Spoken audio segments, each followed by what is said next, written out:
Hawaii is well known for our beaches and the popularity of surfing. But for novice surfers, it can be a dangerous and possibly a paralyzing activity. This morning on Ask a Specialist, we'll talk about a condition known as surfer's myelopathy with Dr. Stacy Brown, neurointensivist at the Queens Medical Center. Good morning, Dr. Brown. How are you doing this morning? Very well. Thank you for having me. Now, first off, what is surfer's myelopathy and what are the symptoms? Surfer's myelopathy is a non-traumatic injury to the spinal cord. The spinal cord carries important signals from the brain to the rest of the body, so injury to it can result in significant physical disability. Surfer's myelopathy is named as such because it tends to affect novice surfers, so young, healthy people who are first or second time surfers often taking a lesson. Symptoms start without trauma, so no impact. And it tends to begin with a pain in the middle of the back. Descriptions of this pain have ranged from a slight popping sensation to dull aching, and then this progresses over the next several hours to weakness and numbness in the lower body and the legs. Often what patients have told us is that they pushed through the lesson and kept surfing, and it wasn't until they were back on shore that they realized their legs were feeling heavier and heavier with time until they ultimately could not walk. Bladder or bowel dysfunction are also very common. Now, the severity of these symptoms can range from very mild with ultimately good neurologic recovery to very severe or complete paraplegia. Among the rare cases that have been described in the medical literature, just over half of patients, unfortunately, have remained wheelchair bound in the long term. Yeah, because doctor, I'd never heard of surfer's myelopathy until now. So how common is this? So surfer's myelopathy was first described in 2004 here in Hawaii. And since then, fewer than 70 cases have actually been described in the medical literature. So it's pretty rare, even in this part of the world.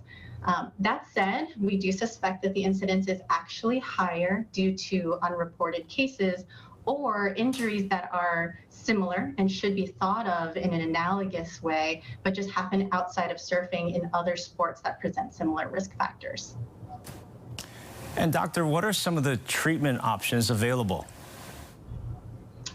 Yeah, so historically, surfer's myelopathy has actually been considered by expert consensus to be a condition without effective treatment options.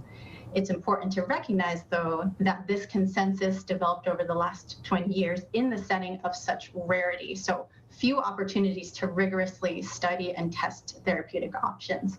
Additionally, only in the last few years have we built up the resources and the systems of care to emergently apply those resources, which have some promise to treat surfer's myelopathy. So our messaging today is, yes, there are treatment options possible, and patients should have these symptoms recognized and transferred to an appropriate higher level of care. For instance, at Queens, we perform emergent angiography. This is a catheter-based procedure that allows us to evaluate the small blood vessels that feed the spinal cord and potentially intervene if there are abnormalities seen there. Then patients are admitted to the neuroscience intensive care unit, where we perform continuous monitoring of the pressures inside the spinal canal. And this allows us to, in a tailored manner, provide therapies like augmentation of the body's blood pressure or drainage of the fluid that surrounds the spinal cord in a way that targetedly optimizes the blood flow to the injured site.